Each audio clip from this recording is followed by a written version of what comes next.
Have you ever found yourself feeling really anxious about a war or a conflict that's happening thousands of miles away? Well, today, we're going to break down the psychology of exactly how that fear can travel across the globe and land right on your doorstep. This is the big question, isn't it? Logically, you know you're safe, you're far away from it all, and yet, you can still feel that knot in your stomach. There's a really specific psychological reason for this, and believe it or not, it has almost nothing to do with where you are physically. And this is the scale we're talking about. This isn't just about you or me feeling anxious. This is a global thing. Right now, this feeling of fear and tension is literally spreading around the world, and it's moving way faster than the actual conflict. So what is this? Well, there's a name for it: psychological contagion. The easiest way to think about it is like a virus, but for your feelings. That anxiety, that tension, that fear, it's being passed from person to person all through our hyper-connected world. And your brain is catching it. Okay, so how exactly does this contagion get into our heads? Well, it all comes down to how your brain is built to handle the world we live in today. The main way this spreads is, you guessed it, social media.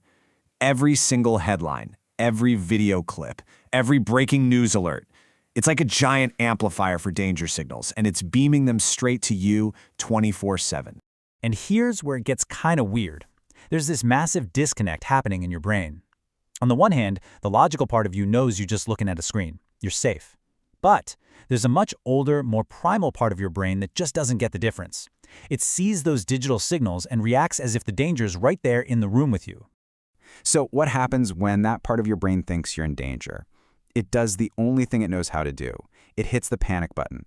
It triggers your ancient, hardwired survival system. We're talking about that fight or flight response kicking into high gear. But here's the problem. That survival system was designed for a totally different world. A world with, actual predators. In today's digital world, that system has it has a glitch. Does any of this feel familiar? That tightness in your chest?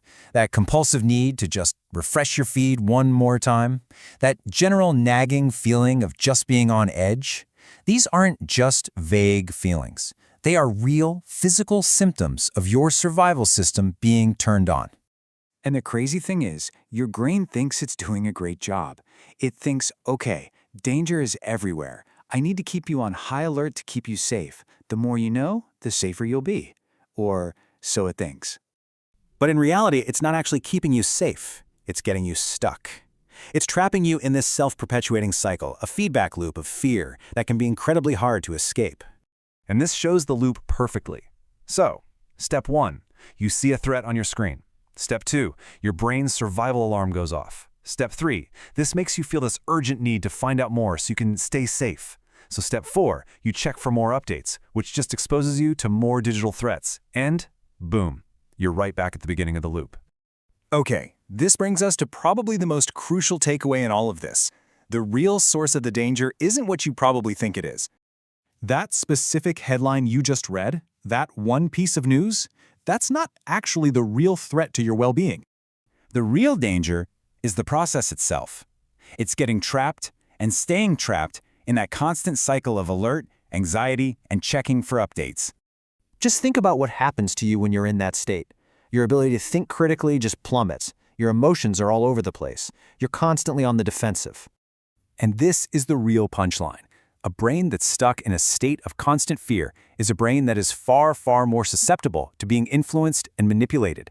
It's a feature of our own biology that, intentionally or not, can be used against us. So, knowing all of that, the most important question is, what can you actually do about it? How do you break out of the loop? Honestly, the very first step is just awareness. Just understanding this mechanism, this glitch in your own survival system, is the beginning of taking back control. It's about consciously choosing what information you let in and when you let it in, instead of letting that fear loop make the decision for you. And that leaves us with one final thought. This whole mechanism doesn't just apply to war. It works for politics, for health scares, for financial news. So it's worth taking a second to ask yourself, what fear loops are you stuck in right now?